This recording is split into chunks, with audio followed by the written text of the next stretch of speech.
हम ही अलखला हैं कुतुब गोस और पीर, गरीबदास खालिक दनी हमरा नाम कबीर। ए स्वामी सृष्टा में और सृष्टि हमारे तीर, दास गरीब अधर रहूं ऊपर बसता हूँ और अवगत सत कबीर। मैं हूँ वो परमात्मा ऊपर रहता हूँ। फिर वो दिखाया सचमुच। तब रामानंद जी ने कहा था कि दोहु ठौर है एक तू और भया एक से दो, कह गरीबदास हम कारणे तुम आए हो मगजो। मगजो माने सफ़र करके वहाँ से चल कर आए हो। आदरणीय गरीबदास साहिब जी ने कहा कि अजब नगर में ले गए हमको सतगुरु आन, और जल के बिंब अगाध गति वहाँ सूते चादर तान। गरीबदास साहिब जी ने कहा कि अलल पंख अनुराग है सुन मंडल रह थीर, सुन में रहते हैं परमात्मा सथिर, और दास गरीब उधारिया मुझे सतगुरु मिले कबीर। अनंत कोट ब्रह्मांड का एक रति नहीं बाहर, और सतगुरु पुरुष कबीर हैं ये कुल के सिरजनहार। हम सुल्तानी नानक तारे दादू को उपदेश दिया, जात जुलाहा भेद नहीं पाया, वो काशी माए कबीर हुआ।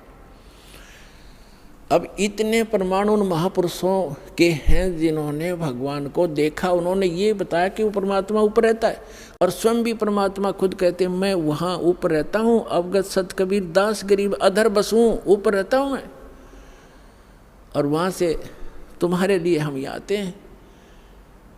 अब वेद भी क्या बताते हैं, वेद क्या बताते हैं? यदि वेद भी यही बताते हैं कि वो परमात्मा ऊपर रहता है, शरीर आता है, वहाँ से गति करके आता, अच्छी आत्माओं को मिलता है, तो हम भगवान को पहचान लेंगे।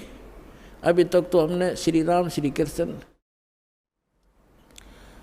आदि इन महापुरुषों को भगवान इसलिए मान रखा था, इनके पास हथियार थे, सिद्धियाँ थी। इन्होंने किसी ने कंस मार दिया, किसी ने रावण मार दिया। हम उस भगवान के पुजारी हैं जो मारता नहीं, वो सबका रक्षक है। कर्माधार पर छोड़ देता, जो जैसे करेगा वो भर लेगा, लेकिन वो मारता नहीं और मरता भी नहीं किसी से, उसको डर नहीं, हथियार रखता नहीं। इसलिए तो उस परमात्मा के पुजारी हैं जो कभी किसी को मारता नहीं। एक जुलाहा बनकर एक गरीब व्यक्ति की तरफ धारण पोषण, अपना पालन पोषण भी, निर्वाह भी स्वयं करते हैं। वो हमारे लिए एक लीला करते हैं, हमें एक गाइडलाइन देना चाहते हैं। बच्चों, ये एक आपका विद्यार्थी जीवन है, ये मनुष्य जीवन। और जैसे जो विद्यार्थी मनुष्य विद्या काल में और बकवाद करता है, सिनेमा देखता है, बढ़िया पेंट पुंट गाड़ के हैं और सैर सपट्टे को घूमता रहता है, बकवादें करता है, वो फेल हो जाता है। विद्यार्थी को विद्यार्थी की तरह रहना चाहिए, सब सिलेबस पूरा करते रहना चाहिए, और अपना सिंपल ड्रेस जो हो सिंपल सी अपना रखनी चाहिए, और उद्देश्य नहीं भूलना चाहिए। तो हम सभी अपना उद्देश्य भूलकर, जिसको भी मानव शरीर प्राप्त है, 2 प्रकार से मानव शरीर प्राप्त होता है, आपको बता ही दिया। एक तो पूर्व जन्म के शुभ संस्कारों से मानव शरीर लगातार कई जन्म भी हो सकते हैं, और एक केवल 84 लाख योनियों को भोगने के बाद टर्न वाइज मिलता है, यानी नंबर पे वो एक मिलता ही मिलता है। तो उसी पर आज सत्संग उसी पर चल रहा है। अब लास्ट में इसका निष्कर्ष थोड़े ही शब्दों में निकाल देंगे। तो हमारा मूल उद्देश्य इस मनुष्य जीवन का क्या है? जैसे एक विद्यार्थी का विद्या प्राप्त करके, और जो उस यूनिवर्सिटी में, विद्यालय में जो वो मेहनत कर रहा है, स्टडी कर रहा है, उसका किया हुआ फल उसको फील्ड में मिलेगा। जैसे कोई डॉक्टरी कर रहा तो उसी सुविधा को वहीं खोजता रहा स्टडी काल में, टाइम में, विद्या काल में, तो बच्चा फेल हो जाएगा, उसको कुछ नहीं मिलने का। तो वो जो वहाँ जैसे इंजीनियरिंग कर रहा है बच्चा, तो इंजीनियरिंग जो करके उस अपने फील्ड में जाएगा, वो सुविधाएं वहाँ की किए हुए कि वहाँ मिलेगी उसको बाहर जा कर के।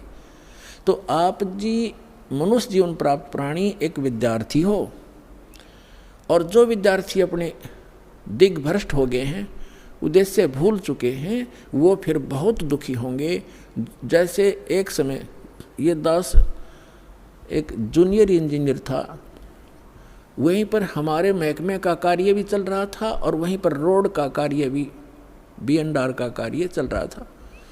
वहाँ एक व्यक्ति अपने बच्चों समेत, उसके बच्चे वहाँ मिट्टी में सो रहे थे, वहाँ वो टोकरियाँ मिट्टी डाल रहा था सड़क पर, और उसका सहपाठी था, वो वहाँ का एक्शन बना हुआ था B&R का, बिल्डिंग एंड रोड्स का। वो वहाँ आया, वो इंस्पेक्शन करके चला गया। तो उसके जाने के बाद वो व्यक्ति कहता है, मजदूर वो क्या कहता है कि मेरे कर्म फूट गए, मेरे भाग फूट गए, मेरा ये सहपाठी था, मेरा क्लास फेलो था, ये इसका ये नाम है, ये उस गांव का है, हम एक स्कूल में पढ़ा करते थे उस दूसरे गांव में, और ये पट गया, देखो ठाठ कर रहा है, गाड़ी में चलता है, इसके बच्चे पंखों के नीचे सोते हैं और मेरे बच्चे मिट्टी में पड़े हैं, मेरे भाग फूट गए, मैं भी पढ़ लेता, शिक्षा ग्रहण कर लेता तो मैं भी ऐसे मौज करता। तो यहाँ परमात्मा कहते हैं अच्छे दिन पाछे गए और गुरु से किया ना हेत, अब पछतावा क्या करे चिड़िया चुग्गी खेत। तो आज आप उस अतिथि में हैं जो भक्ति नहीं करते और करते हैं तो शास्त्र विरुद्ध करते हैं, और इस मनुष्य जीवन पा करके जो साधना सत्य नहीं करते वो बाद में ऐसे पछताएंगे जैसे वो मजदूर पछता रहा था। तो आप जी का जो यहाँ मूल कार्य है मनुष्य जीवन प्राप्त प्राणी का पूरा सतगुरु प्राप्त करें और पूरा ज्ञान। अब पूरे गुरु का आपको पता नहीं था, आपको एक बालक को सभी पूरे नजर आते हैं, क्योंकि जो भी संत बना हुआ है उसने कुछ तो बाणी बूणी, कोई वेद मंत्र, कोई गीता मंत्र को कहीं ना कहीं से वो तो उसने कंठस्थ कर ही रखे हैं, और वो हमारे लिए बहुत भारी हो जाता है। जो लगातार संस्कृत बोल दे, को बड़ी बड़ी कथा सुना दे, हम न सोचे महापुरुष पढ़ा है तो बहुत गजब का। तो हमें ज्ञान नहीं था, तब हमें ज्ञान होगा, हमारे पास एक ISI मार्क का एक पैमाना होगा, फुट रूल होगा, हम तुरंत नाप लेंगे इसका साइज क्या है, हम उसको रिजेक्ट कर देंगे। अगर हमारे वेदों से नहीं मिलता उसका ज्ञान तो रिजेक्टेड है। तो मनुष्य जीवन प्राप्त प्राणी जो भक्ति नहीं करते और करते हैं शास्त्र विरुद्ध करते हैं तो वो अपना जीवन नाश कर रहे हैं। जो विद्यार्थी और जो टीचर आउट ऑफ सिलेबस पढ़ाता है, पाठ्यक्रम से हटकर ज्ञान देता है, नावल सुनाता है, वैसे कोई फिल्मी स्टोरी सुनाता है, अपने जो पाठ्यक्रम से बाहर का जो ज्ञान है वो एग्ज़ाम में काम नहीं आता, और एग्ज़ाम में जो वही काम आएगा जिसने सिलेबस पढ़ रखा है, पाठ्यक्रम पढ़ा है। तो हमारा पाठ्यक्रम है 4 वेद, 18 पुराण और श्रीमद् भगवद गीता, कुरान और बाइबल, क्योंकि हम सभी मानव हैं, पूरे विश्व के हम एक ही परमात्मा के बच्चे हैं। जीव हमारी जाति है, मानव धर्म हमारा, हिंदू मुस्लिम सिख ईसाई कोई धर्म नहीं है न्यारा। हम केवल भगवान के लिए बंटते चले गए और भटकते चले गए। अब उसी परमात्मा ने आके हमें फिर इकट्ठा करने की चेष्टा की है, उस समय हम समझ नहीं सके क्योंकि हम अशिक्षित थे। अब हम शिक्षित हैं, सदग्रंथ हमारे पास हैं और तत्व ज्ञान दास को परमात्मा ने दे रखा है, ये आपके रूबरू कर दिया है। अब इसको आसानी से समझेंगे। अब जो प्रसंग चल रहा है, जिन महापुरुषों ने परमात्मा को देखा उन्होंने बताया कि वो भगवान ऊपर रहता है, ऊपर, और वहाँ से चल कर आता है, हमें मिला, उसको मिला, ऐसे मिला, सारे प्रमाण है हमारे पास। अब वेद क्या बताते हैं उस परमात्मा के बारे में, वो क्या लीला करता है? यदि वेदों में भी वही प्रमाण मिल जाता है जो उन महापुरुषों को मिला जिन्होंने बताया कि मुझे भगवान मिले परमात्मा और सचखंड लेकर गए, मुझे वापस छोड़ा, वो है परमेश्वर ब्रह्म, वो कंप्लीट गॉड है। और वैसी ही लीला वेद बताते हैं, तो आप अपने आप समझ में आ जाना चाहिए, अग्रम अग्रम खत्म हो जानी चाहिए प्राणी की, और बिल्कुल हो जाएगी। और कहते हैं आँखों देख कर भी जो नहीं मानता, जानबूझ साची तजय और करे झूठ तने, ताकि संगत है प्रभु स्वप्न में बिना दे। इसे नालायक आदमी तो कहते स्वप्ने में भी नहीं मिला, जो आँखों प्रमाण देख कर फिर बकवास करता है, झूठ बोलता है, रामपाल ये करता है, कहाँ लिखा दिखाने लग रहा है, मैं सारे सदग्रंथ प्रमाणित कर रहा हूँ, सामने दिखा रहा हूँ, फिर भी कहता है, झूठ बोलता है। तो वो स्वार्थी और काल का पक्का दूत है, उस व्यक्ति का मुंह नहीं लागना चाहिए, उसकी बात नहीं सुननी चाहिए अपने सफल होने के लिए।